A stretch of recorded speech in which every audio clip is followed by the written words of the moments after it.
Ние луѓето сме некои чудна форма на интелигенција, за се даваме високи приоритети, освен на верата во Бога. Ако ние се оддалечиме од верата од Бога, оддалечуваме се од спасението.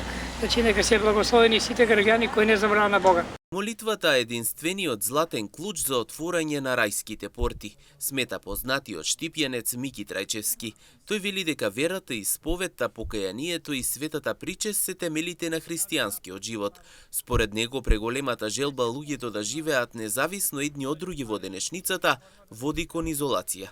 Затоа ги повикува верниците да се молат и да му пристапуваат на Бога со чисто срце, силна вера и страв Божи. Молитва кон Бога насочена, да, со целосна посветеност и страв Божи. Затоа е и запишано за секој граѓани на Македонија да знаат. Молитвата е за сите оние благочестиви македонски православни христијани, за сите оние кои со чиста вера и срце и страв Божи пристапуваат кон верата Христова. Тоа е единствен златен клуч за отварање на рајските порти.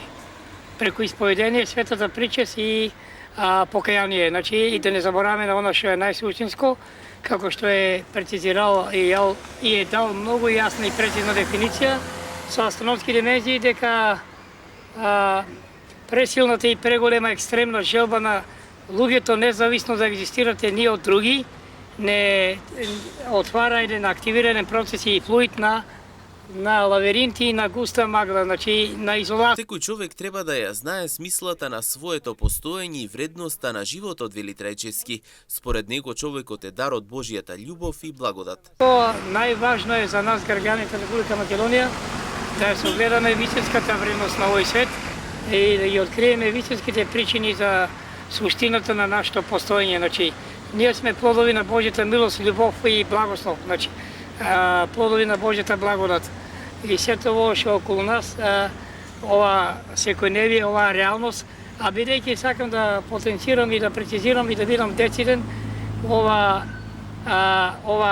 изјава, која во согласност има допирна точка со мојот свет, кој е миролюбива природа и емоционална интелигенција, дека ние луѓето сме некои чудна форма на интелигенција, за се даваме високи приоритети, освен на верата во Бога.